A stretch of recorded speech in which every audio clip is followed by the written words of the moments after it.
Musuh kita adalah kepala desa yang bersifat tercela. Aktivis perempuan mendorong dugaan pelecehan seksual terhadap perempuan yang diduga dilakukan SH Oknum Kades di Desa Ungga di Lombok Tengah diproses hukum. Tindakan ini dinilai mencederai rasa kemanusiaan, terlebih di tengah menguatnya aspirasi perpanjangan masa jabatan Kades. SH diduga meminta korbannya mengirimkan foto tanpa busana.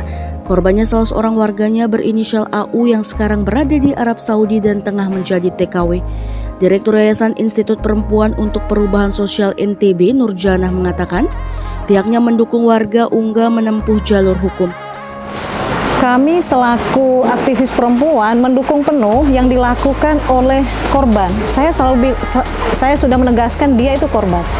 Jadi jalan yang ia ambil untuk menyampaikan persoalan ia di lokasi tempatnya bekerja di luar negeri melalui kepala desa itu langkahnya sudah benar.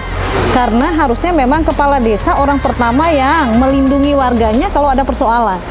Nah, terkait dengan adanya dugaan permintaan foto pornografi yang dilakukan oleh Oknum Kades Ungga, menurut saya langkah yang diambil oleh korban itu sudah sangat tepat. Melawan kejahatan seksual, ini kejahatan seksual, saya bilangnya ini udah kejahatan seksual. Membutuhkan orang-orang yang berani untuk bersuara.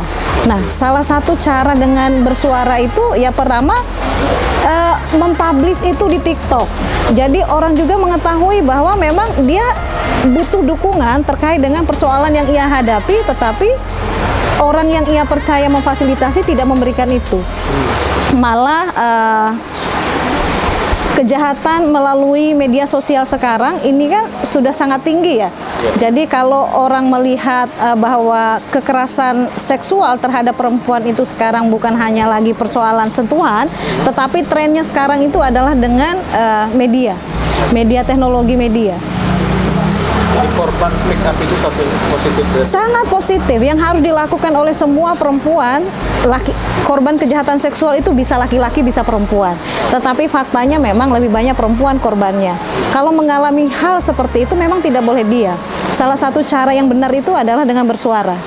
Karena dengan bersuara kita akan mendapat dukungan publik untuk memastikan bahwa memang dia tidak sendiri menghadapi persoalan itu. Masyarakat setempat sekarang ingin melaporkan ini untuk kepolisian agar diusut secara pidana. Pandangan situ seperti apa? Sebaiknya begitu, karena kasus kejahatan seksual ini kan bukan kejahatan yang harus dibiarkan dengan jalan damai. Menurut saya, semua persoalan kejahatan seksual harus ditutup pintunya untuk jalan damai. Karena ini berpotensi untuk diulang. Nah, harus ada efek jera dengan melaporkan pelaku kepada pihak yang berwajib. Yang harus dilakukan memang tidak boleh main hakim sendiri, tetapi percaya terhadap mekanisme hukum. Karena memang undang-undang tindak pidana kekerasan seksual, salah satunya itu terkait dengan korban pelecehan seksual atau kejahatan seksual, sudah memfasilitasi itu. Jadi kita maksimalkan menggunakan aturan hukum yang sudah ada dengan melaporkan pelaku kepada pihak yang berwajib. Apakah setuju kalau Oknum Kades ini dinonaktifkan seperti permintaan warga setempat misalnya? Kalau menurut saya harus, karena menurut saya pemerintah juga harus respon cepat ya kalau melihat persoalan seperti ini. Ini kan sudah sangat meresahkan. Nah, langkah yang diambil untuk mencegah kekerasan yang lebih berlanjut oleh masyarakat, ya memang ini harus dinonaktifkan sementara sambil menjalani proses hukum. Nah, kalau nanti sudah ada keputusan hukumnya seperti apa, ya enggak apa. Kalau berani terbukti bersalah ya memang harus dinonaktifkan, tapi untuk sementara ya memang harus dinonaktifkan sementara sambil menunggu proses hukum ini berjalan supaya gejolak ini kan terus memuncak ya. Ancaman demo itu akan berlanjut. Betul. Ya, jika belum dinonaktifkan.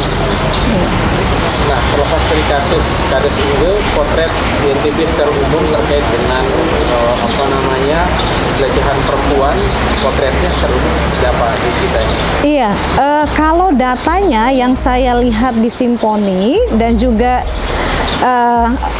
dari DP3 AP2KB melalui UPT PPA-nya, tren kasus ini kan sebenarnya meningkat, tapi saya percaya bahwa ini hanya fenomena gunung es.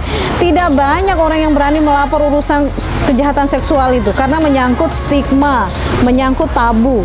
Karena kalau orang melaporkan, khawatirnya diketahui banyak orang, tentu nanti apalagi masyarakat kita yang masih melihat perempuan ini sebagai subjek nomor 2, kelas nomor 2, tentu nanti yang akan dipersalahkan itu adalah perempuan.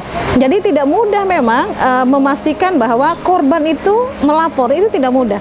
Padahal fakta di lapangan itu kan cukup banyak. Makanya kasus kejahatan seksual saya selalu bilang ini adalah fenomena gunung es. Yang terlapor sedikit tapi yang terjadi itu sangat besar. Nah, jadi dengan adanya contoh-contoh baik orang yang berani melapor ini menjadi salah satu pemantik bagi sebagian besar korban untuk berani bersuara gitu. Speak up, harus berani speak up. Seperti diberitakan sebelumnya, pada Selasa 7 Februari 2023, warga Ungga menggelar unjuk rasa guna menuntut Kades Ungga SH mundur setelah terungkapnya skandal chat berbau mesum. Sementara dalam klarifikasinya, SH mengaku kalau chat berbau mesum tersebut adalah fitnah. Ia berdalih ponsel miliknya telah dibajak, namun ketika diminta untuk membuat sumpah di bawah Al-Quran, Kades Ungga menolaknya.